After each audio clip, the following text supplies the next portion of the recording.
السلام علیکم ورحمۃ اللہ وبرکاتہ، نحمدہ ونصلی علی رسولہ الکریم، اما بعد فاعوذ باللہ من الشیطان الرجیم، بسم اللہ الرحمن الرحیم، رب اشرح لی صدری ویسر لی امری واحلل عقدۃ من لسانی یفقہوا قولی۔ ہم نے جنت اور جہنم کے حالات پڑھے، آج ہم پڑھیں گے انشاءاللہ کہ جنت میں لے جانے والے اعمال کون سے ہیں۔ وَأُزْلِفَتِ الْجَنَّةُ لِلْمُتَّقِينَ غَيْرَ بَعِيدٍ هَذَا مَا تُوعَدُونَ لِكُلِّ أَوَّابٍ حَفِيظٍ مَنْ خَشِيَ الرَّحْمَنَ بِالْغَيْبِ وَجَاءَ بِقَلْبٍ مُنِيبٍ ادْخُلُوهَا بِسَلَامٍ ذَلِكَ يَوْمُ الْخُلُودِ لهم ما يشاءون فيها ولدينا مزيد۔ اور جنت متقین کے لیے قریب کر دی جائے گی جو کچھ دور نہ ہوگی، یہ ہے جس کا تم سے وعدہ کیا جاتا تھا۔ ہر اس شخص کے لیے جو بہت رجوع کرنے والا ہو، خوب حفاظت کرنے والا ہو، جو رحمان سے بن دیکھے ڈر جائے اور رجوع کرنے والا دل لے کر آیا ہو۔ اس میں سلامتی کے ساتھ داخل ہو جاؤ، یہی ہمیشہ رہنے کا دن ہے۔ ان کے لیے جو کچھ وہ چاہیں گے اس میں ہوگا، اور ہمارے پاس مزید بھی ہے، یعنی اللہ کا دیدار بھی ہے۔ تو آج ہم دیکھیں گے کہ جنت میں لے جانے والے اعمال کون سے ہیں، اور جنت سے محروم کرنے والے اعمال کون سے ہیں، اور جنت کے حصول کے لیے کون سی دعائیں کرنی چاہیے۔ سب سے پہلی چیز ہے ایمانیات میں کلمہ توحید کا اقرار اور اسی پر خاتمہ۔ حذیفہ رضی اللہ عنہ سے مروی ہے، وہ کہتے ہیں کہ ایک مرتبہ میں نے اپنا سینہ نبی صلی اللہ علیہ وسلم کے لیے تکیہ بنا رکھا تھا، یعنی آپ مجھ پر ٹیک لگائے ہوئے تھے، کہ نبی صلی اللہ علیہ وسلم نے فرمایا، جو شخص اللہ کا چہرہ چاہنے کے لیے لا الہ الا اللہ کا اقرار کرے اور اسی پر اس کا اختتام ہو تو وہ جنت میں داخل ہوگا۔ یعنی یہ سب سے پہلی اور اہم ترین شرط ہے کہ لا الہ الا اللہ کا اقرار کیا جائے اور مرتے وقت بھی اسی پر انسان کی موت آئے۔ سورۃ الفتح میں اللہ تعالیٰ فرماتے ہیں، لِيُدْخِلَ الْمُؤْمِنِينَ وَالْمُؤْمِنَاتِ جَنَّاتٍ تَجْرِي مِن تَحْتِهَا الْأَنْهَارُ خَالِدِينَ فِيهَا وَيُكَفِّرَ عَنْهُمْ سَيِّئَاتِهِمْ وَكَانَ ذَلِكَ عِندَ اللَّهِ فَوْزًا عَظِيمًا۔ تاکہ وہ مومن مردوں اور مومن عورتوں کو ان باغوں میں داخل کرے جن کے نیچے سے نہریں چلتی ہیں۔ تو یہاں پر جنت میں جانے کے لیے کیا ہے؟ ایمان لانا ضروری ہے، ہمیشہ ان میں رہنے والے اور ان سے ان کی برائیاں دور کر دے، اور یہ ہمیشہ سے اللہ کے نزدیک بہت بڑی کامیابی ہے کہ کوئی شخص ایمان لائے اور پھر جنت میں داخل ہو جائے۔ اسی طرح سورۃ مریم میں اللہ سبحانہ تعالیٰ ایمان کے ساتھ عمل صالح کی شرط بھی لگاتے ہیں جنت میں داخلے کے لیے۔ فرمایا، إِلَّا مَن تَابَ وَآمَنَ وَعَمِلَ صَالِحًا فَأُولَئِكَ يَدْخُلُونَ الْجَنَّةَ وَلَا يُظْلَمُونَ شَيْئًا۔ مگر جس نے توبہ کی اور ایمان لایا اور نیک عمل کیا، یعنی پچھلے گناہوں سے توبہ کی، کفر سے، شرک سے، نفاق سے، کبیرہ گناہوں سے، اور ایمان لا کر نیک کام کیے، تو یہ لوگ جنت میں داخل ہوں گے اور ان پر کچھ ظلم نہ کیا جائے گا۔ اسی طرح جنت میں داخلے کے لیے اللہ کا تقوی ضروری ہے۔ سورۃ مریم میں فرمایا، تِلْكَ الْجَنَّةُ الَّتِي نُورِثُ مِنْ عِبَادِنَا مَنْ كَانَ تَقِيًّا۔ یہ ہے وہ جنت جس کا وارث ہم اپنے بندوں میں سے اسے بناتے ہیں جو متقی ہو، جس کے اندر تقویٰ ہو، اللہ کا ڈر ہو، اور اللہ کے ڈر کی وجہ سے وہ نیک اعمال کرے اور برے اعمال سے بچے۔ اللہ کے ڈر کے بارے میں سورۃ النازعات میں اللہ تعالیٰ فرماتے ہیں، وَأَمَّا مَنْ خَافَ مَقَامَ رَبِّهِ وَنَهَى النَّفْسَ عَنِ الْهَوَىٰ فَإِنَّ الْجَنَّةَ هِيَ الْمَأْوَىٰ۔ اور رہا وہ جو اپنے رب کے سامنے کھڑے ہونے سے ڈر گیا کہ ایک دن اللہ کے سامنے جا کے کھڑے ہونا ہے، مجھ سے میرے اعمال کے بارے میں پوچھا جائے گا، حساب لیا جائے گا، تو میں کیا جواب دوں گا. اور اس نے نفس کو خواہش سے روک لیا، یعنی دنیا میں اللہ کی مرضی کے مطابق رہا، نہ کہ اپنی ذاتی خواہش کے مطابق، تو بے شک جنت ہی اس کا ٹھکانہ ہے. پھر اسی طرح اللہ کے سامنے عاجزی اختیار کرنا، جھک کے رہنا. سورۃ ہود میں فرمایا ان الذين آمنوا وعملوا الصالحات واخبتوا الى ربهم اولئك اصحاب الجنة هم فيها خالدون. بے شک جو لوگ ایمان لائے اور انہوں نے نیک اعمال کیے اور اپنے رب کی طرف عاجزی کی، یعنی ہمبل بن کے رہے، جھکے رہے، اطاعت کرتے رہے، وہی جنت والے ہیں، وہ اس میں ہمیشہ رہنے والے ہیں. پھر اسی طرح نبی صلی اللہ علیہ وسلم کی اطاعت بھی ضروری ہے، آپ پر ایمان لانا اور آپ کی اطاعت کرنا. صحیح بخاری میں آتا ہے من اطاعنی دخل الجنہ. نبی صلی اللہ علیہ وسلم نے فرمایا جس نے میری اطاعت کی تو وہ جنت میں داخل ہوگا. اسی طرح ایمان لانے میں فرشتوں پر ایمان، کتابوں پر ایمان، سارے رسولوں پر ایمان اور آخرت پر ایمان، تقدیر پر ایمان لانا ضروری ہے. اس ایمان کے بغیر کوئی شخص جنت میں داخل نہیں ہو سکتا. ایمان کے بعد عمل صالح ضروری ہے، اور عمل صالح میں سب سے پہلے عبادات کی پابندی. رسول اللہ صلی اللہ علیہ وسلم نے فرمایا جو شخص اللہ اور اس کے رسول پر ایمان لائے اور نماز قائم کرے اور رمضان کے روزے رکھے تو اللہ پر حق ہے کہ وہ اسے جنت میں داخل کرے. 5 نمازوں کی حفاظت. رسول اللہ صلی اللہ علیہ وسلم نے فرمایا اللہ تبارک و تعالیٰ نے اپنے بندوں پر 5 نمازیں فرض کر دی ہیں، جو شخص انہیں اس طرح ادا کرے کہ ان میں سے کسی چیز کو ضائع نہ کرے اور نہ ان کا حق معمولی سمجھے، یعنی پورے رکوع اور سجود کرے، طہارت پراپر کرے، تو اللہ تبارک و تعالیٰ کا وعدہ ہے کہ اسے جنت میں داخل کرے. اور جو انہیں اس طرح ادا نہ کرے گا، یعنی نماز تو پڑھ رہا ہے لیکن وقت پہ نہیں پڑھ رہا، یا وضو پراپر نہیں کیا، یا سطر کا اہتمام نہیں کیا، یا قبلہ رخ نہیں ہوا، یا اور شرائط کو پورا نہیں کیا، تو پھر اللہ کا اس سے کوئی وعدہ نہیں، چاہے تو سزا دے چاہے تو بخش دے.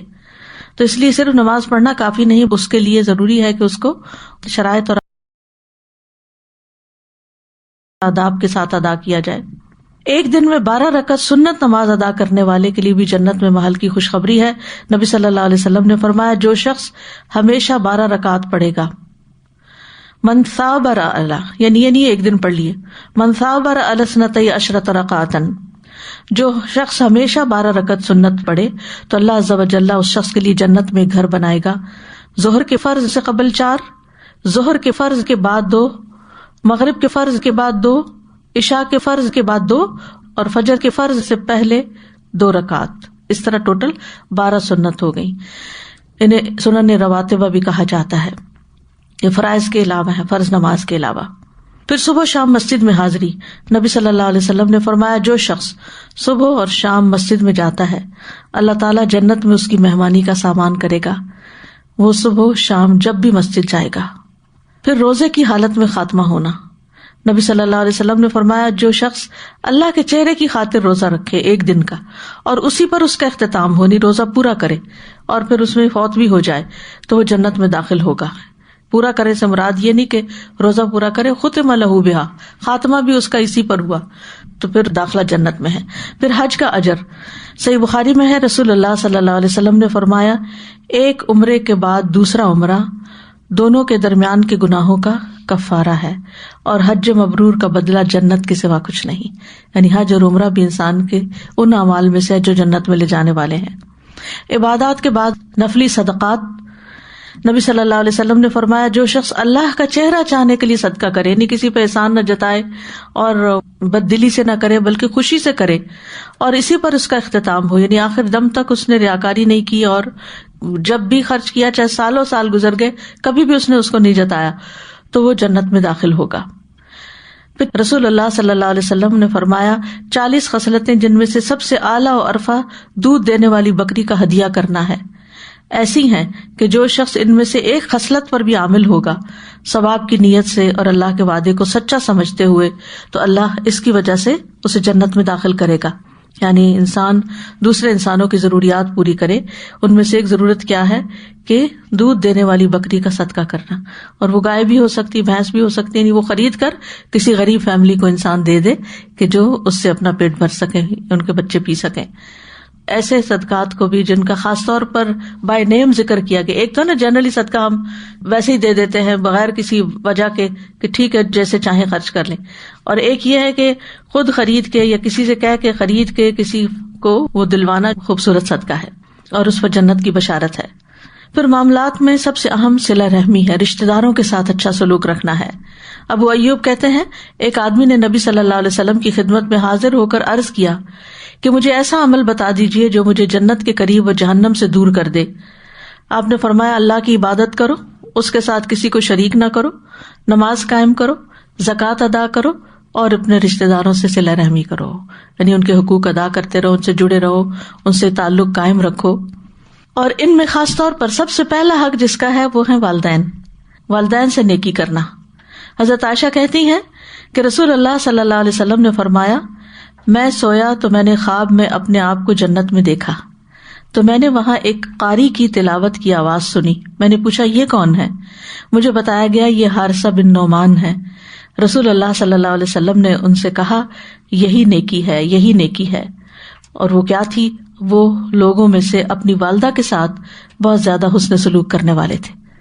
یعنی والدین اور والدین میں سے بھی والدہ, اس کے ساتھ حسن سلوک کرنا, اس کا خیال رکھنا, اس کی ضروریات پوری کرنا, اس کا دل خوش کرنا, زندہ ہوں تب بھی, اور اگر کوئی فوت ہو جائے تو مرنے کے بعد بھی ان کے لیے صدقہ خیرات کرنا. یہ ایسی نیکی ہے جو انسان کو جنت میں لے جانے والی ہے, کیونکہ جب تک زندہ ہوتے ہیں ہم بعض اوقات ان کا خیال رکھنے کو حسن سلوک سمجھتے ہیں, جب وہ فوت ہو جاتے ہیں تو ہم ان کو بھول جاتے ہیں. نہیں, ان کے لیے لازم کر لینی چاہیے دعا بھی اور صدقہ بھی جو ریگولر بیسس پر ہو. پھر اسی طرح عام لوگوں کے ساتھ تعلق اچھا کیسے ہو؟ ان کو وہ دینا جو خود کو پسند ہو, یعنی اپنی پسندیدہ چیزوں میں سے دوسروں کو دینا. رسول اللہ صلی اللہ علیہ وسلم نے فرمایا تم میں سے جو شخص یہ چاہتا ہے کہ اسے جہنم کی آگ سے بچا لیا جائے اور وہ جنت میں داخل ہو جائے تو اسے اس حال میں موت آنی چاہیے کہ وہ اللہ اور یوم آخرت پر ایمان رکھتا ہو, اور لوگوں کو وہ دے جو خود لینا پسند کرے, یعنی اوروں کے لیے بھی وہی چیز پسند کرے جو اپنے لیے پسند کرتا ہے. جب کسی کے ساتھ انسان معاملہ کرنے لگے تو سوچے کہ کیا میں اپنے لیے پسند کروں گا جو میں دوسرے کے لیے کر رہا ہوں. پھر کھانا کھلانا اور عمدہ کلام کرنا. ہانی بن یزید کہتے ہیں میں نے کہا اللہ کے رسول صلی اللہ علیہ وسلم کون سی چیز جنت کو واجب کرتی ہے؟ واجب کا مطلب یہ کہ لازم ہو جاتی. آپ نے فرمایا تم عمدہ کلام یعنی اچھی بات کرو اور کھانا کھلانے کو لازم پکڑ لو, یعنی یہ نہیں کہ ایک آدھ دفعہ بلکہ اپنی ہیبٹ بنا لو کہ اپنے کھانے میں سے دوسرے کو کھلاؤ. پھر مریض کی عیادت یا اللہ کی خاطر کسی سے ملاقات کرنا. رسول اللہ صلی اللہ علیہ وسلم نے فرمایا جو کسی بیمار کی عیادت کرے یا اپنے دینی بھائی سے ملاقات کرنے کے لیے جائے تو آسمان سے ایک فرشتہ اعلان کرتا ہے کہ تم بھی پاک ہو, یعنی گناہ سے پاک ہو گئے ہو, اور تمہارا چلنا بھی پاک ہے, اور تم نے جنت میں گھر بنا لیا. اور اس میں ضروری نہیں کہ گھر سے باہر والے لوگ ہی بیمار ہوں تو انسان خاص طور پر ان کے لیے پوچھے, جو گھر میں پڑے ہوئے ہوں ان کا خیال رکھنا بھی ضروری ہے, اور اس نیت کے ساتھ کہ اس کا اتنا اجر ہے صبح و شام ان کا خاص طور پر حال پوچھے. بعض اوقات ہم اور خدمت کرتے رہتے ہیں لیکن حال نہیں پوچھتے, تو حال پوچھنا بھی اسی میں آتا ہے. پھر اسی طرح نیکی کے کام جو مختلف طرح کے ہیں. ابو ذر کہتے ہیں میں نے کہا اللہ کے رسول صلی اللہ علیہ وسلم کون سی چیز بندے کو آگ سے نجات دلاتی ہے؟ آپ نے فرمایا اللہ پر ایمان لانا. میں نے کہا اللہ کے نبی کیا ایمان کے ساتھ عمل بھی ضروری ہے؟ آپ نے فرمایا اللہ نے جو رزق اسے عطا کیا ہے اس میں سے خرچ کرے, یعنی دینے والا بنے. میں نے کہا کہ اللہ کے رسول صلی اللہ علیہ وسلم اگر وہ فقیر ہو اور اس کے پاس کوئی ایسی چیز نہ ہو جو اللہ کے راستے میں دے سکے, آپ نے فرمایا پھر وہ نیکی کا حکم دے اور برائی سے روکے. میں نے کہا اللہ کے رسول صلی اللہ علیہ وسلم اگر وہ ایسا کرنے سے عاجز ہو اور نیکی کا حکم دینے اور برائی سے روکنے کی طاقت نہ رکھتا ہو, آپ نے فرمایا پھر وہ کسی بے ہنر جاہل کو کوئی ہنر سکھا دے. جو ہنر آپ کو آتا ہے, مثلا ہنر کیا ہوتے ہیں, جیسے کسی کو کمپیوٹر سکھا دینا, کسی کو کوئی کپڑے سینے سکھا دینا, کسی کو کھانا پکانا سکھا دینا, روٹی پکانا سکھا دینا, کپڑے دھونا سکھا دینا. یہ جو گھر کے کام ہوتے ہیں یہ بھی ایک اسکل ہوتی ہے کیونکہ اگر وہ طریقے صحیح آتے ہوں تو انسان بہت جلد اور آسان طریقے سے کام کر سکتا ہے. میں نے دیکھا کہ بعض لوگوں کو برتن تک دھونے نہیں آتے ہوتے, بچپن سے انہیں کسی نے سکھایا نہیں, یا والدہ کو بھی نہیں آتے ہوں گے, اس نے بھی نہیں سیکھے, آگے بچیوں کے اندر بھی وہی چیز. اور بعض اوقات بچیوں کے اندر جب یہ ہنر نہیں ہوتے تو اگلے گھروں میں جا کے ان کے لیے بڑی بڑی مشکلات پیدا ہو جاتی ہیں. تو یہ ہنر سکھانا بھی دوسرے کے لیے دنیا میں بھی آسانی کا باعث اور اپنے لیے جنت کمانے والی بات. میں نے کہا اگر وہ خود بے ہنر ہو, اس کو ہی نہیں کوئی عقل اور کچھ بھی کرنے کی طاقت نہ رکھتا ہو, آپ نے فرمایا پھر کسی مغلوب اور مظلوم کی مدد کرے. میں نے کہا اگر وہ خود ضعیف ہو اور مظلوم کی مدد کرنے کی طاقت نہ رکھتا ہو, آپ نے فرمایا تو اپنے بھائی میں کوئی خیر و بھلائی چھوڑنا ہی نہیں چاہتا, انہیں اسے کچھ بھی نہیں آتا. تو ایسے کمزور انسان کو چاہیے کہ وہ لوگوں کو تکلیف نہ دے, پھر یعنی کچھ نہیں کر سکتا تو کسی کو ہرٹ نہ کرے. میں نے کہا اللہ کے رسول صلی اللہ علیہ وسلم جب کوئی آدمی یہ عمل کرے گا تو وہ جنت میں داخل ہو جائے گا. آپ نے فرمایا جو مسلمان بھی ان میں سے کوئی نیکی کرے گا, یعنی جتنے بھی کام بتائے گئے ہیں, وہ نیکی اس کا ہاتھ پکڑ لے گی یہاں تک کہ وہ اسے جنت میں داخل کر دے گی. یعنی نیک کام کرنے کے جو عمومی نیک کام ہیں ان کے بھی اتنے فائدے ہیں. پھر اسی طرح اچھی گواہی ہونا بندے کی, اچھے کام کرنا تاکہ اچھی گواہیاں ہوں. یہ نہیں کہ انسان دکھاوے کے لیے کام کرنا شروع کر دے, اخلاص کے ساتھ معاملہ کرے. جو بندہ امانت دار ہو, مخلص ہو, لوگوں کے دل سے اس کے لیے تعریف نکلتی. اور جو ڈنڈی مارے, باتوں میں ہیر پھیر کرے, کہے کچھ کرے کچھ, اور دھوکہ دے کسی کو, چالاکیاں کرے دوسروں کے ساتھ, تو وہ بھی پتہ چل جاتا ہے دوسروں کو. نبی صلی اللہ علیہ وسلم نے فرمایا جس مسلمان کی اچھائی پر 4 لوگ گواہی دے دیں اللہ اسے جنت میں داخل کرے گا. ہم نے کہا اگر 3, آپ نے فرمایا 3 پر بھی. ہم نے پوچھا اگر 2 مسلمان گواہی دیں, آپ نے فرمایا 2 پر بھی. پھر یتیم بچوں کی کفالت, نبی صلی اللہ علیہ وسلم نے فرمایا اپنے یا کسی دوسرے کے یتیم بچے کی پرورش کرنے والا, میں اور وہ جنت میں اس طرح ہوں گے بشرطے کہ وہ اللہ کا تقوی رکھتا ہو. امام مالک نے شہادت والی اور درمیان والی انگلی سے اشارہ کیا, یعنی ساتھ ساتھ ہوں گے. پھر اسی طرح اخلاقیات, 6 صفات کا ہونا. نبی صلی اللہ علیہ وسلم نے فرمایا مجھے 6 چیزوں کی ضمانت دو, میں تمہیں جنت کی ضمانت دیتا ہوں. بات کرو تو سچ بولو, وعدہ کرو تو پورا کرو, جب امین بنایا جائے تو امانت کا حق ادا کرو, اپنی شرمگاہوں کی حفاظت کرو, اپنی نظروں کو جھکا کر رکھو اور اپنے ہاتھ روک لو. بات میں سچائی, وعدہ پورا, امانت میں خیانت نہیں, شرم و حیا, نگاہیں جھکانا اور اپنے ہاتھ روک لینا یعنی غلط کاموں سے. اور ان میں خاص طور پر جو نیک عمل ہے وہ زبان کی حفاظت ہے. ابو ہریرہ کہتے ہیں ایک آدمی نے عرض کیا یا رسول اللہ صلی اللہ علیہ وسلم فلاں عورت نماز, روزہ, صدقہ کی کمی میں مشہور ہے. کمی سے مراد یہ نہیں کہ وہ فرائض نہیں ادا کرتی, یعنی فرض پورے کر لیتی ہے, صرف پنیر کے چند ٹکڑے صدقہ کرتی ہے لیکن اپنی زبان سے پڑوسیوں کو نہیں ستاتی, یعنی کسی کو دکھ نہیں دیتی. آپ نے فرمایا وہ جنتی ہے.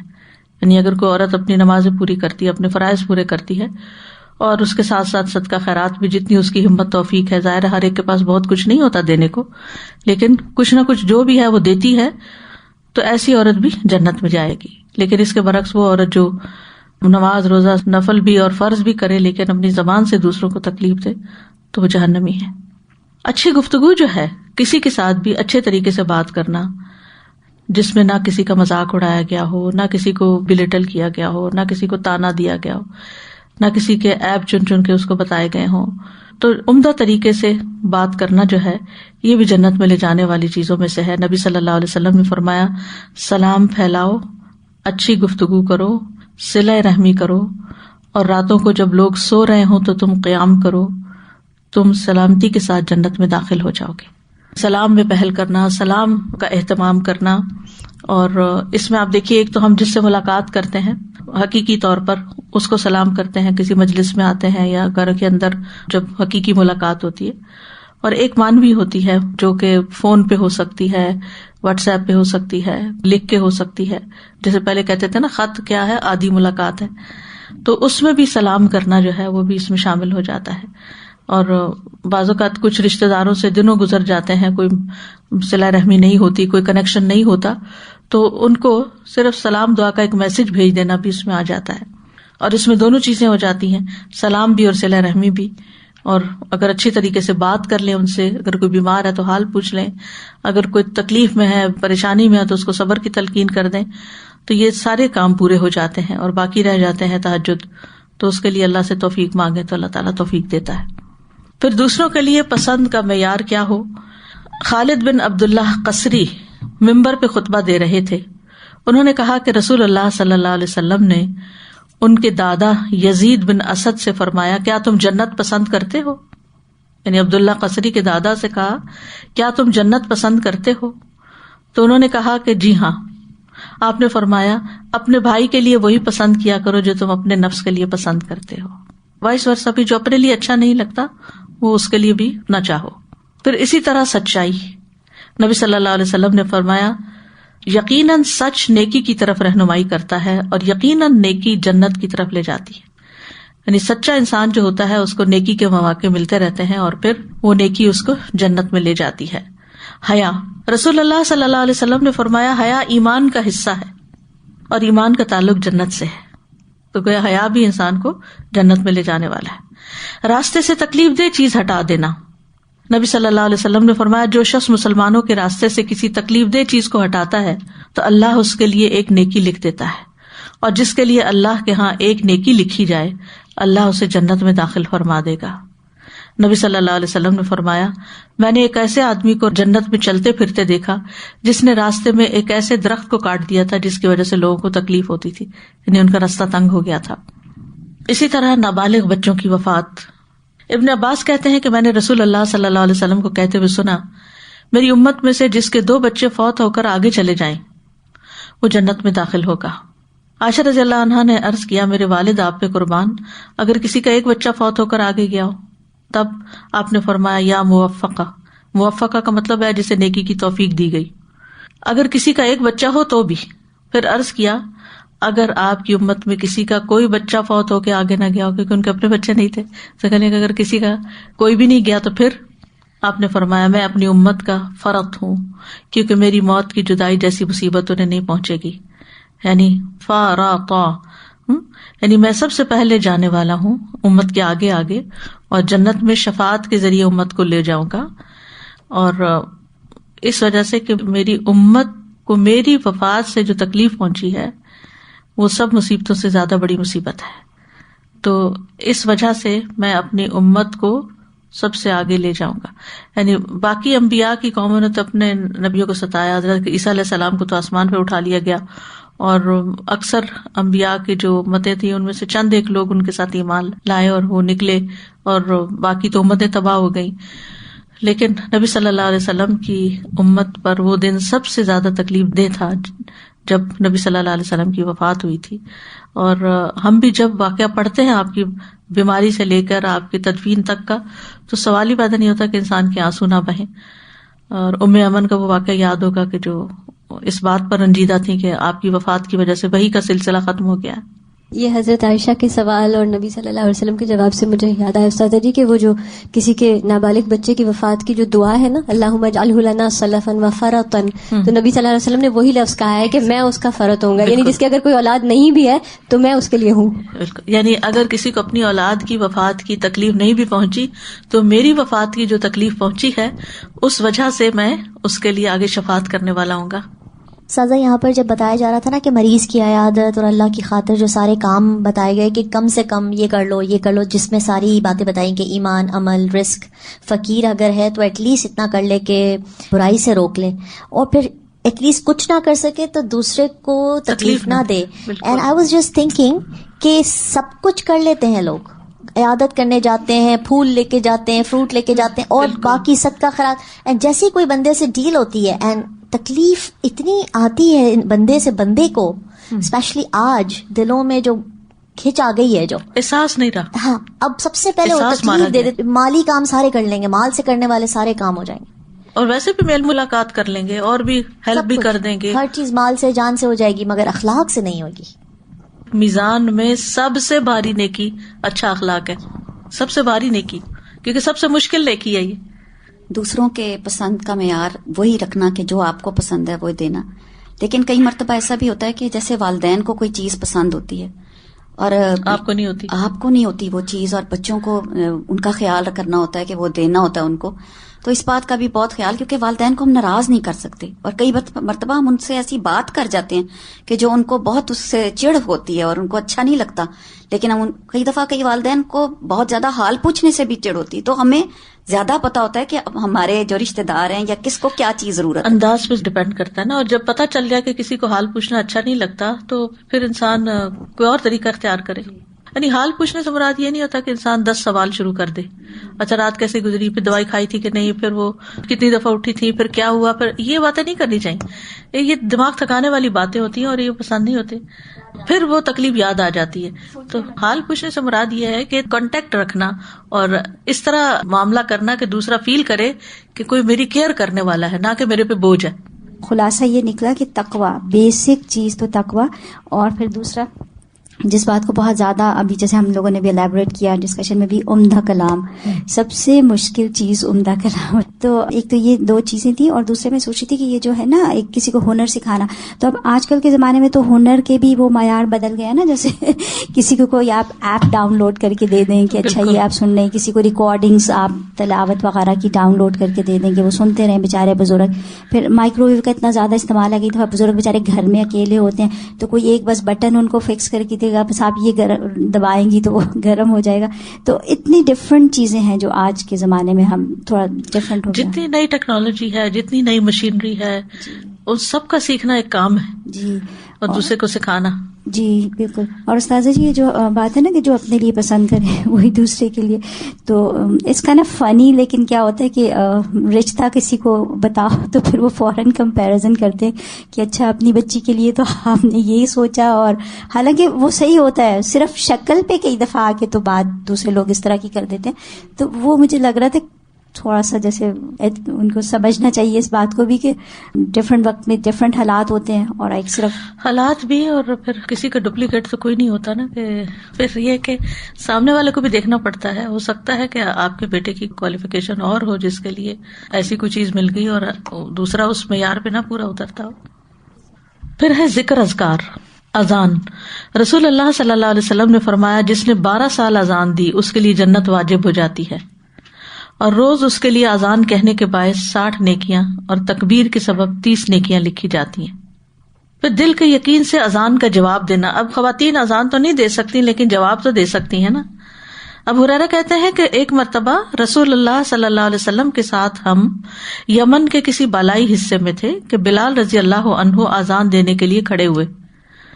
جب وہ اذان دے کر خاموش ہوئے تو رسول اللہ صلی اللہ علیہ وسلم نے فرمایا جو شخص بلال کے کہے ہوئے کلمات کی طرح دل کے یقین کے ساتھ یہ کلمات کہے، یعنی اذان کا جواب دے، تو وہ جنت میں داخل ہوگا. یعنی توجہ سے اذان سننی چاہیے اور جواب دینا چاہیے. پھر نماز کے بعد اور سونے سے پہلے کی تسبیحات، تسبیح پڑھنا جو تسبیحات فاطمہ ہے. نبی صلی اللہ علیہ وسلم نے فرمایا 2 عمل ایسے ہیں اگر کوئی مسلمان بندہ ان کی پابندی کر لے تو جنت میں داخل ہوگا، اور وہ بہت آسان ہے مگر ان پہ عمل کرنے والے بہت کم ہیں. ایک یہ ہے کہ ہر نماز کے بعد 10 بار سبحان اللہ، 10 بار الحمدللہ، 10 بار اللہ اکبر کہے. تو زبان کی ادائیگی کے اعتبار سے 150 بار یعنی 5 نمازوں کا، اور ترازو میں 1500 ہوں گے، ہر نیکی کا 10 گنا نا. اور دوسرا یہ کہ سوتے وقت 34 بار اللہ اکبر، 33 بار الحمدللہ، 33 بار سبحان اللہ کہے، یعنی بیڈ پہ جا کے. یہ زبان سے تو 100 ہوئے اور میزان میں 1000 ہوں گے، یعنی 10 گنا ہر ایک. اور اسی طرح نماز کے بعد 33 بار کی بھی بات آتی ہے.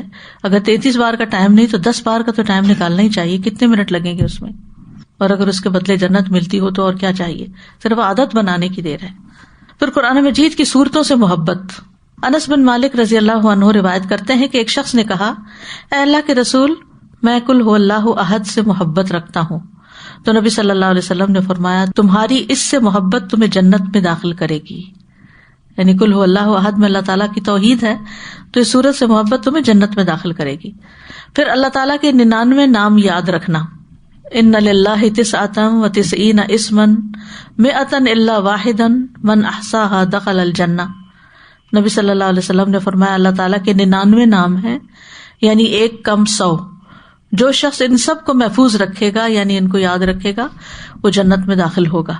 اور خاص طور پر آپ دیکھیے کہ ان کا معنی جاننا اور جب کوئی وقت آئے مشکل تو اس وقت اللہ کا کوئی ایسا نام یاد کر لینا کہ جس سے اس کی تکلیف دور ہو جائے، کیونکہ انسان کی یہ نیچر ہے کہ تکلیف میں اسے کوئی چاہیے ہوتا ہے، کوئی مددگار چاہیے ہوتا ہے، کوئی کنسول کرنے والا چاہیے ہوتا ہے، کوئی اس کی سننے والا چاہیے ہوتا ہے، کوئی آسرا چاہیے ہوتا ہے، جسے ہم کہتے ہیں نا آسرا، وہ آسرا چاہیے ہوتا ہے. تو جو اللہ سبحانہ تعالیٰ کو اپنا آسرا بنا لے اور اللہ سبحانہ تعالیٰ سے مدد مانگے اور اس کی طرف رجوع کرے اور اس سے دعائیں کرنا شروع کر دے، تو آپ سوچئے کہ پھر اس کی مصیبت کتنی ہلکی ہو جائے گی اور حل بھی ہو جائے گی. ایسے موقع پر اس موقع کی مناسبت سے اللہ تعالیٰ کا کوئی نام یاد کر کے اس کو اس کے ساتھ پکار کے یا اس کی اس خوبی کے ساتھ یاد کر کے تسلی رکھنا، یہ بھی بڑا ضروری ہے. پھر وضو کے بعد کے نفل پڑھنے سے جنت واجب ہوتی ہے. عقبہ بن عامر جوہنی سے روایت ہے کہ رسول اللہ صلی اللہ علیہ وسلم نے فرمایا، جو کوئی وضو کرے اور اچھا وضو کرے پھر 2 رکعتیں پڑھے اور وہ اپنے دل اور چہرے سے ہی ان پر متوجہ رہے تو اس کے لیے جنت واجب ہوگی. تو آپ دیکھیے کہ جیسے چاشت کی نماز ہے یا ضحیٰ کی نماز ہے، تو اس وقت آپ وضو کے بعد نفل ہی پڑھتے ہیں نا، تو اگر وہ نفل پوری توجہ کے ساتھ پڑھے جائیں کہ ادھر ادھر دھیان نہ کریں تو جنت واجب کرنے والے ہیں. پھر اسی طرح اذکار میں سے جنت کے حصول کے لیے نہایت آسان کلمات ہیں. آپ نے فرمایا، جو یہ کلمات کہے رضیت باللہ ربًا وبالاسلام دینا وبمحمد رسولا، اس کے لیے جنت واجب ہو جاتی ہے. پھر سید الاستغفار پڑھنا. سید الاستغفار، نبی صلی اللہ علیہ وسلم نے فرمایا کہ سید الاستغفار یہ ہے کہ تم کہو، اللہم انت ربی لا الہ الا انت خلقتنی وانا عبدک وانا علی عہدک ووعدک ما استطعت اعوذ بک من شر ما صنعت ابوء لک بنعمتک علی وابوء بذنبی فاغفر لی فانہ لا یغفر الذنوب الا انت. اے اللہ، تو میرا رب ہے، تیرے سوا کوئی معبود نہیں، یعنی معبود برحق نہیں.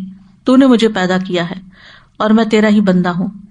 میں اپنی طاقت کے مطابق تیرے عہد و پیمان پر کاربند ہوں. میں ان بری حرکتوں سے تیری پناہ چاہتا ہوں جو میں نے کی ہیں، اور ان نعمتوں کا اقرار کرتا ہوں جو تو نے مجھ پر کی ہیں، اور میں اپنے گناہوں کا بھی اعتراف کرتا ہوں. میری مغفرت کر دے. بلا شبہ تیرے سوا کوئی بھی گناہ معاف کرنے والا نہیں، اور لوگ تو ویسے ہی نہیں معاف کرتے، تو اللہ ہی معاف کر سکتا ہے، تو اللہ ہی معاف کرنے والا ہے اس پورے یقین کے ساتھ. اب آپ دیکھیں یہاں اللہ سبحانہ تعالیٰ ہی کے ساتھ بات ہو رہی ہے، اسی سے معافی مانگی جا رہی ہے، تو یہ اللہ کے ساتھ تعلق جو ہے نا یہ بڑا ضروری ہے. آپ نے فرمایا، جس نے صبح ان پر یقین کرتے ہوئے دل کی گہرائی سے انہیں پڑھا، پھر شام ہونے سے پہلے اسی دن اس کا انتقال ہو گیا تو وہ جنتی ہے. یعنی اگر فجر میں پڑھا تھا اور دن میں فوت ہو گیا تو جنتی ہے. اور جس نے ان پہ یقین رکھتے ہوئے رات کے وقت ان کو پڑھ لیا تھا مغرب کے ساتھ، پھر اس کے صبح ہونے سے پہلے اس کا انتقال ہو گیا تو وہ جنتی ہے. پھر ہر نماز کے بعد آیت الکرسی پڑھنا، یہ بھی جنت میں داخل ہونے کا ذریعہ ہے. نبی صلی اللہ علیہ وسلم نے فرمایا، جو ہر فرض نماز کے بعد آیت الکرسی پڑھے اسے جنت میں داخل ہونے سے سوائے موت کے کوئی چیز روکنے والی نہیں. اس کی بھی عادت ہونی چاہیے، فرض کا سلام پھیرتے ہی بات چیت کیے بغیر پہلے آیت الکرسی پڑھ لی جائے. عبداللہ بن مسعود سے روایت ہے کہ رسول اللہ صلی اللہ علیہ وسلم نے فرمایا، جو چیز تمہیں جنت کے قریب کر سکتی ہے میں نے تمہیں اس کا حکم دے دیا ہے، اور جو چیز تمہیں جہنم کے قریب کر سکتی ہے میں نے تمہیں اس سے منع بھی کر دیا ہے.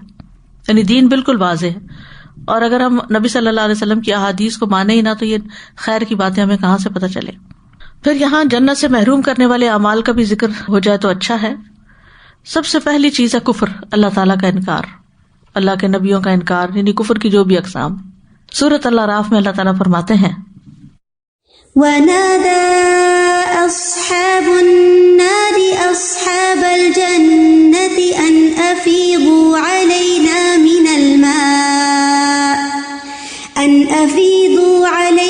مِنَ الْمَاءِ أَوْ مِمَّا رَزَقَكُمُ اللَّهُ قَالُوا إِنَّ اللَّهَ حَرَّمَهُمَا عَلَى الْكَافِرِينَ. اور آگ والے جنت والوں کو آوازیں دیں گے جہنم میں سے کہ ہم پر کچھ پانی بہا دو، یا اس میں سے جو کچھ اللہ نے تمہیں رزق دیا ہے اس میں سے کچھ کھانے کو دے دو. وہ کہیں گے، بے شک اللہ نے یہ دونوں چیزیں کافروں پہ حرام کر دی ہیں، نہ پانی نہ کھانا، جنت کا کھانا تمہارے لیے نہیں، حالانکہ ان کے پاس وافر ہوگا. ابو ہریرہ رضی اللہ عنہ کہتے ہیں کہ نبی صلی اللہ علیہ وسلم نے فرمایا کہ اللہ تعالیٰ فرماتے ہیں میں نے کافروں پہ جنت حرام کر دی ہے. جنت کیا؟ جنت کا کھانا اور پانی بھی حرام ہے. دوسری چیز ہے شرک. سورۃ المائدہ میں فرمایا لقد كفر الذين قالوا إن الله هو المسيح ابن مريم وقال المسيح يا بني إسرائيل اعبدوا الله ربي وربكم إنه من يشرك بالله فقد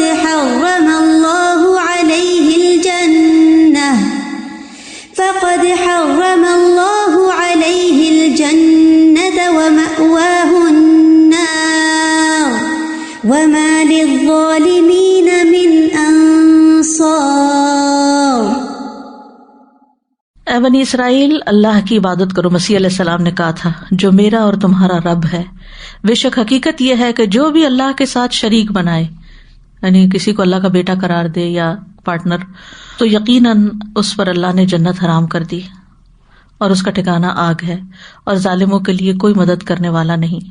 اسی طرح اللہ تعالیٰ کی آیات کا انکار اور تکبر کرنا یہ بھی جنت سے محروم کرنے والی چیز ہے. سورۃ الاعراف آیت 40 میں فرمایا ان الذين كذبوا بآياتنا واستكبروا عنها لا تفتح لهم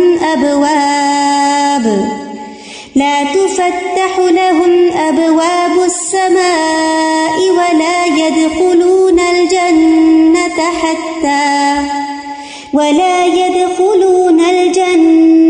حتى يلج الجمل في سم الخياط وكذلك نجزي المجرمين. بے شک جن لوگوں نے ہماری آیات کو جھٹلایا اور انہیں قبول کرنے سے تکبر کیا ان کے لیے نہ آسمان کے دروازے کھولے جائیں گے اور نہ وہ جنت میں داخل ہوں گے یہاں تک کہ اونٹ سوئی کے ناکے میں داخل ہو جائے. یہاں تک کہ اونٹ سوئی کے ناکے میں داخل ہو جائے. اور اونٹ بھلا کیسے داخل ہو سکتا؟ امپاسبل. اور ہم مجرموں کو اسی طرح بدلا دیتے ہیں. پھر قطع رحمی. رسول اللہ صلی اللہ علیہ وسلم نے فرمایا قطع رحمی کرنے والا جنت میں داخل نہ ہوگا. پھر چغل خوری. نبی صلی اللہ علیہ وسلم نے فرمایا چغل خور جنت میں داخل نہیں ہوگا. پھر پڑوسی کو ستانا. نبی صلی اللہ علیہ وسلم نے فرمایا جس کی ایذا رسانی سے اس کے پڑوسی محفوظ نہ ہو وہ جنت میں نہیں جائے گا. پھر ذرا برابر تکبر.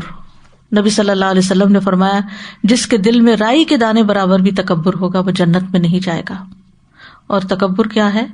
حق سے منہ موڑنا اور لوگوں کو کمتر سمجھنا. حق سے منہ موڑنا. بعض اوقات لوگ حق کو قبول کر لیتے ہیں لیکن لوگوں کے بارے میں رائے اچھی نہیں رکھتے, ان کو حقیر سمجھتے ہیں. اس کی کیا علامات ہوتی ہیں؟ لوگوں کو کمتر کیسے سمجھا جاتا ہے؟ جب ہم لوگوں کے بارے میں کوئی رائے دیتے ہیں, تبصرہ کرتے ہیں تو عام طور پہ ہم کیا کہتے ہیں؟ چھوڑو انہیں کیا پتا, انہیں نہیں پتا. کسی کے بارے میں کہیں گے اس کو دنیا کا نہیں پتا, کسی کے بارے میں کہیں گے اس کو دین کا نہیں پتا, اس کو فلاں نہیں آتا, اس کو یہ نہیں آتا, اس کو وہ نہیں آتا, یہ نہیں کرتا, یہ وہ نہیں کرتا. تو یہ جو لوگوں کو حقیر سمجھنا ہے نا, اور اپنی دھوس چلانا اور اپنی مرضی کرنا اور اپنے آپ کو زیادہ عقل مند سمجھنا, یہ رویہ بڑا خطرناک ہے. تو رائی کے دانے برابر. رائی کیا چیز ہے؟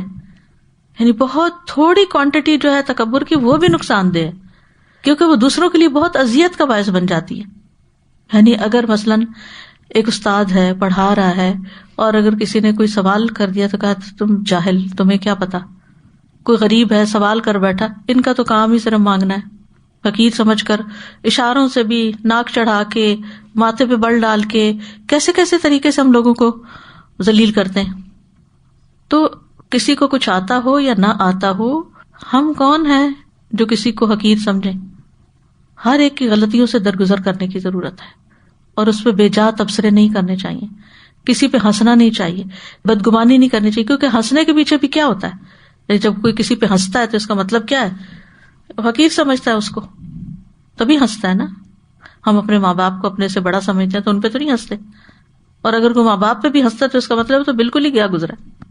سادہ یہاں پر یہ مجھے یاد آ رہا تھا کہ تکبر میں جیسے آپ نے کہا نا کسی کو کمتر سمجھنا، اور چاہے وہ کسی چیز میں کمی بھی رکھتا ہو تب بھی اسے کمی کا احساس نہیں دلانا چاہیے. تو جب میں اسپیشل نیڈس کے ساتھ پہلے کام کر چکی ہوں، اس کی ایجوکیشن بھی لی ہے، تو آپ چہروں پہ دیکھیں گی اتنی لوگ ایسے شو کریں گے جیسے they are like feeling very bad about them and they don't like it, disgusting. کبھی منہ سے بول دیں گے oh what disgusting is this.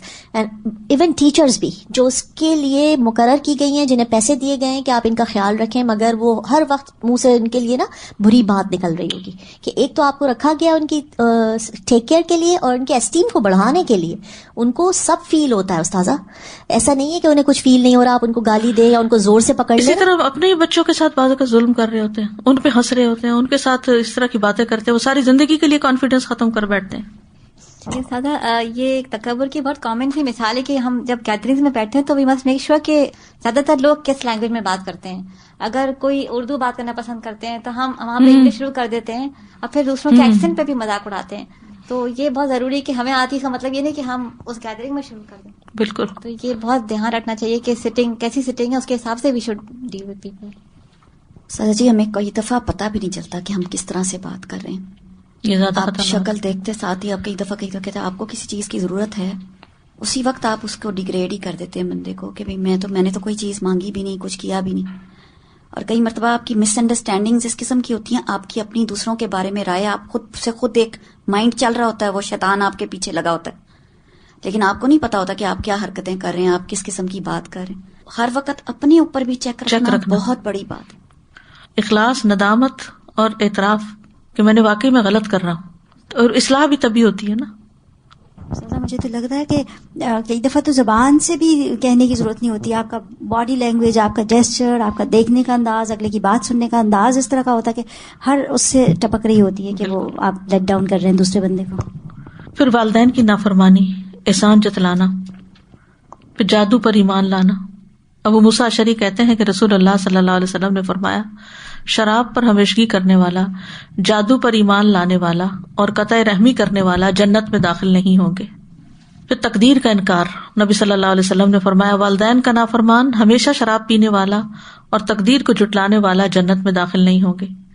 پھر حرام کھانا، رسول اللہ صلی اللہ علیہ وسلم نے فرمایا، حرام مال سے پلا ہوا جسم جنت میں نہیں جائے گا. پھر مخالف جنس کی مشابہت اختیار کرنا، دیوس اور شراب کا عادی. آپ نے فرمایا 3 قسم کے لوگ کبھی بھی جنت میں داخل نہیں ہوں گے. دیوس وہ عورتیں جو مردوں سے مشابہت کرنے والی ہیں، ہمیشہ شراب پینے والا. صحابہ نے کہا، اے اللہ کے رسول صلی اللہ علیہ وسلم، ہمیشہ کے شرابی کے تو ہم جانتے ہیں، مگر دیوس کا کیا معنی ہے؟ آپ نے فرمایا، وہ شخص جس کی پرواہ نہیں کرتا کہ اس کے گھر والوں کے پاس کون داخل ہو رہا ہے، کون آ جا رہا ہے. ہم نے کہا، فما الرجلۃ من النساء. آپ نے فرمایا، وہ عورتیں جو مردوں سے مشابہت کرنے والی ہیں. تو یہاں پر جنت سے رکاوٹ بننے والے اعمال کا ذکر تھا، وہ ختم ہوا. تھوڑا سا ذکر ہم آراف والوں کا بھی کرتے ہیں، کیونکہ قیامت کے دن کچھ لوگ تو اپنے اعمال کی وجہ سے جہنم میں جائیں گے اور کچھ لوگ جنت میں جائیں گے، اور کچھ ایسے ہوں گے جو جنت اور جہنم کے بیچ میں سٹک ہوں گے، جن کو آراف والے کہا گیا. یہ وہ لوگ ہوں گے جن کے اچھے اور برے اعمال برابر ہوں گے. سورۃ الاعراف میں فرمایا، وَبَيْنَهُمَا حِجَابٌ وَعَلَى الْأَعْرَافِ رِجَالٌ يَعْرِفُونَ كُلًّا بِسِيمَاهُمْ وَنَادَوْا أَصْحَابَ الْجَنَّةِ أَن سَلَامٌ عَلَيْكُمْ لَمْ يَدْخُلُوهَا وَهُمْ يَطْمَعُونَ وَإِذَا صُرِفَتْ أَبْصَارُهُمْ تِلْقَاءَ أَصْحَابِ النَّارِ قَالُوا رَبَّنَا لَا تَجْعَلْنَا مَعَ الْقَوْمِ الظَّالِمِينَ وَنَادَى أَصْحَابُ الْأَعْرَافِ رِجَالًا يَعْرِفُونَهُم بِسِيمَاهُمْ قَالُوا مَا أَغْنَى عَنكُمْ جَمْعُكُمْ وَمَا كُنتُمْ تَسْتَكْبِرُونَ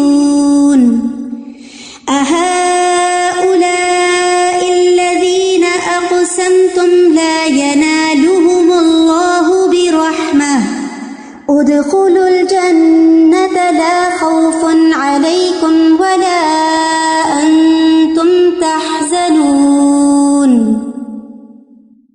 ان دونوں کے درمیان ایک آڑ ہوگی. دونوں کون ہیں؟ جنت والے اور جہنم والے. بیچ میں ایک دیوار ہوگی یا آڑ ہوگی, اور اس کی بلندیوں پر کچھ لوگ ہوں گے جو سب کو ان کی نشانی سے پہچانیں گے.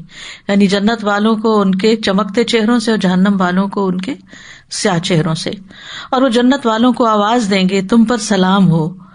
وہ اس میں داخل نہ ہوئے ہوں گے اور وہ طمع رکھتے ہوں گے, یعنی یہ آراف والے. اور جب ان کی نگاہیں آگ والوں کی طرف پھیری جائیں گی تو کہیں گے, اے ہمارے رب, ہمیں ان ظالم لوگوں کے ساتھ مت کرنا. بلندیوں والے کچھ لوگوں کو آواز دیں گے جنہیں وہ ان کی نشانی سے پہچانتے ہوں گے, یعنی جہنم والوں میں سے. کہیں گے, تمہارے کام نہ تمہاری جماعت آئی اور نہ جو تم بڑے بنتے تھے. کیا یہی وہ لوگ ہیں, یعنی جنت والے, جن کے متعلق تم نے قسمیں کھائی تھی کہ اللہ انہیں کوئی رحمت نہیں پہنچائے گا؟ جنت میں داخل ہو جاؤ, نہ تم پر کوئی خوف ہے اور نہ تم غمگین ہو گئے. یعنی آج ان کو جنت میں بھیج دیا گیا ہے. تو یہ آراف والے کون ہیں؟ آراف کا لفظ جو ہے یہ عرف کی جمع ہے. عرف کہتے ہیں عام زمین سے اونچی جگہ کو, جیسے دیوار ہو, ٹیلا ہو, کچھ. طبری اس کی تعریف یہ کرتے ہیں کہ عربوں کے نزدیک ہر وہ جگہ جو اونچی ہوتی ہے اس کو عرف کہتے ہیں, ہر وہ جگہ جو بلندی پر ہوتی ہے. مرغ کی کلغی کو عرف کہا جاتا ہے کیونکہ وہ اس کے باقی سارے جسم کی نسبت اوپر ہوتی ہے. اسی طرح عرف الفرس, گھوڑے کی گردن کے بال, وہ بھی اونچے اٹھے ہوئے ہوتے ہیں. اور اونچی جگہ کا نام عرف بھی اسی کی طرف لوٹتا ہے کیونکہ اونچی جگہ, بلند جگہ, نشیبی اور نیچی جگہ کی نسبت زیادہ پہچانی جاتی ہے. عرف عرف پہچاننے کو کہتے ہیں, وہ تو پہچانی جاتی ہے. اور اصطلاح میں آراف سے مراد وہ پردہ, دیوار یا اونچا ٹیلا جنت اور جہنم کے درمیان ایک رکاوٹ ہے جس کو اللہ تعالیٰ قیامت کے دن بنا دے گا. اور آراف والے لوگ جنت والے اور جہنم والے دونوں گروہوں کو دیکھیں گے اور ان کو ان کی علامات سے پہچانیں گے. یہ جو آیت میں آتا ہے وَبَيْنَهُمَا حجاب, یہی آراف ہے. ابن قیم کہتے ہیں کہ بینہما حجاب کا مطلب ہے کہ جنتیوں اور جہنمیوں کے درمیان پردہ ہوگا, حجاب ہوگا. ایک قول یہ ہے کہ یہ ایک دیوار ہوگی جو ان کے درمیان بنائی جائے گی اور اس کا ایک دروازہ ہوگا جس کے اندرونی حصے میں اللہ کی رحمت ہوگی اور اس کے بالمقابل دوسری طرف عذاب ہوگا. اس کا وہ باطنی حصہ جو کہ مومن کے قریب ہوگا بس اس میں رحمت ہوگی, اور اس کا بیرونی حصہ جو کافروں کی طرف ہوگا ان کی طرف عذاب ہوگا. ایک آیت میں آراف کو سور کا نام بھی دیا گیا ہے. سورۃ الحدید میں آتا ہے يوم يقول المنافقون والمنافقات للذين آمنوا انظرونا نقتبس من نوركم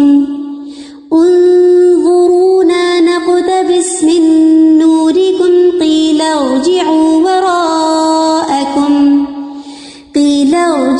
وراءكم فالتمسوا نورا فضرب بينهم بسور له باب باطنه فيه الرحمة وظاهره من قبله العذاب. جس دن منافق مرد اور منافق عورتیں ان لوگوں سے کہیں گے جو ایمان لائے, ہمارا انتظار کرو کہ ہم تمہاری روشنی سے کچھ روشنی حاصل کر لیں. کہا جائے گا اپنے پیچھے لوٹ جاؤ, بس کچھ روشنی تلاش کرو.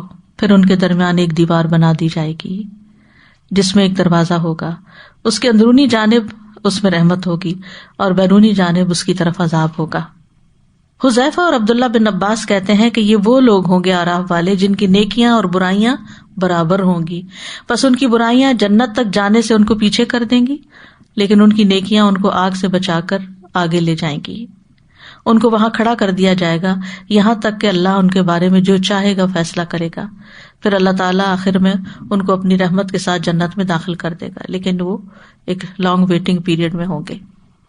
ابن مسعود کہتے ہیں کہ جس کی نیکیاں اور برائیاں برابر ہوں گی وہ آراف والوں میں سے ہوگا.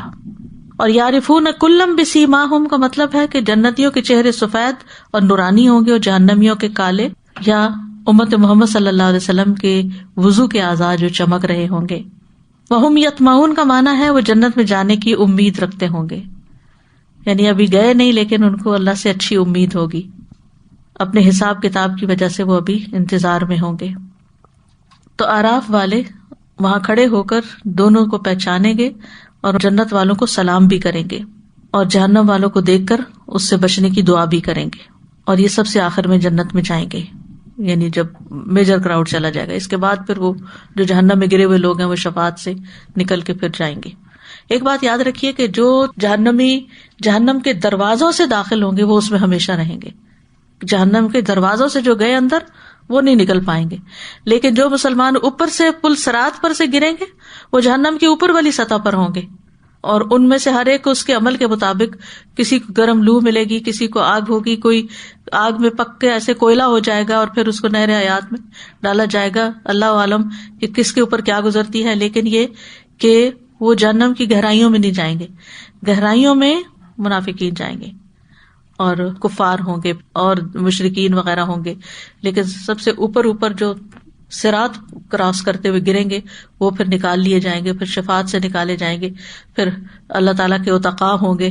اور اس طرح ان میں سے آخری شخص بھی, جس کا ہم پیچھے تفصیل سے پڑھ چکے ہیں کہ کس طرح وہ آہستہ آہستہ جنت تک پہنچ جائے گا اور اس میں داخل ہو جائے گا.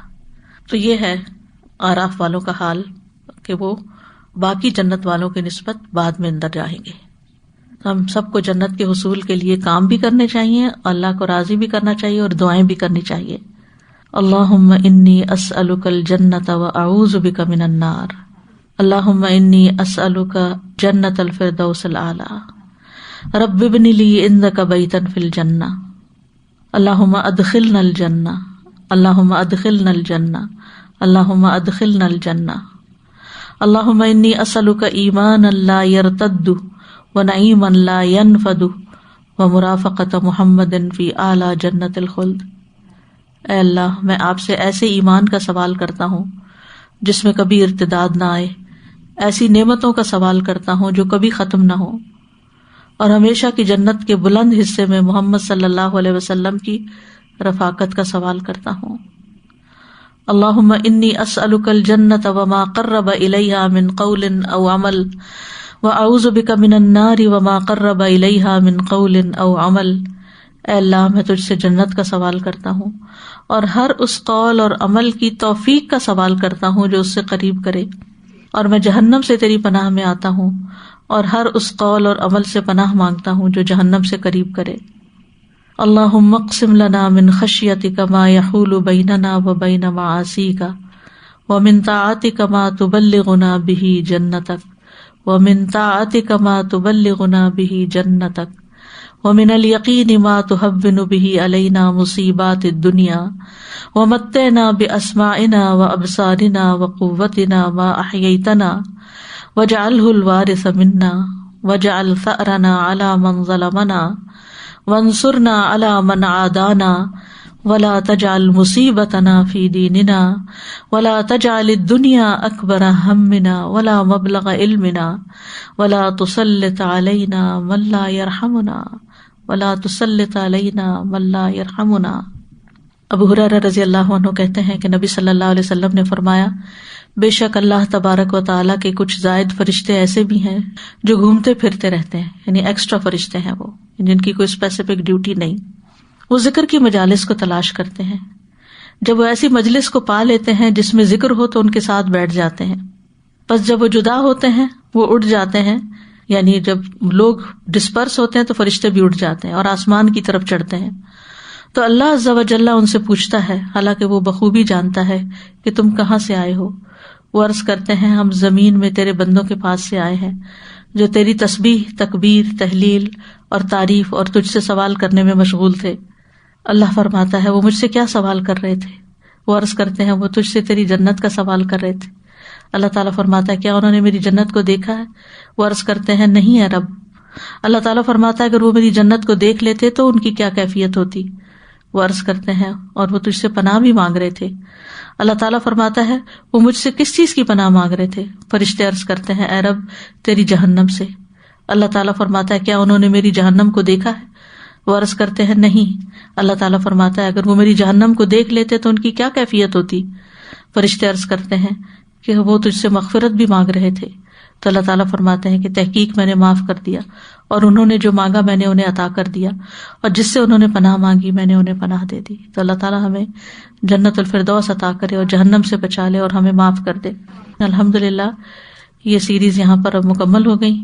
اللہ سبحانہ و تعالیٰ ہمیں عمل کی توفیق دے اور اس سے بہتر کام کرنے کی توفیق عطا فرمائے، ہماری کوتاہیوں سے درگزر فرمائے. اور اس حدیث کے حوالے سے یہ کہوں گی کہ ہم اس وقت گھروں میں بھی بیٹھ سکتے تھے، مجلس کے بغیر بھی پڑھ سکتے تھے، لیکن اپنا وقت نکال کے آنا، مجلس میں بیٹھنا اور پھر فرشتوں کی ہمسائیگی میں بیٹھنا، یہ بہت بڑے اعزاز کی بات ہے. اس پر استقامت مانگنی چاہیے، یہ اللہ کی توفیق کے بغیر ممکن نہیں. اللہ سبحانہ و تعالی ہمیں آئندہ بھی سیکھتے رہنے کی توفیق عطا فرمائے. وآخر دعوانا ان الحمد للہ رب العالمین. سبحانک اللہم و بحمدک، اشہد ان لا الہ الا انت، استغفرک و اتوب الیک. السلام علیکم و رحمۃ اللہ وبرکاتہ.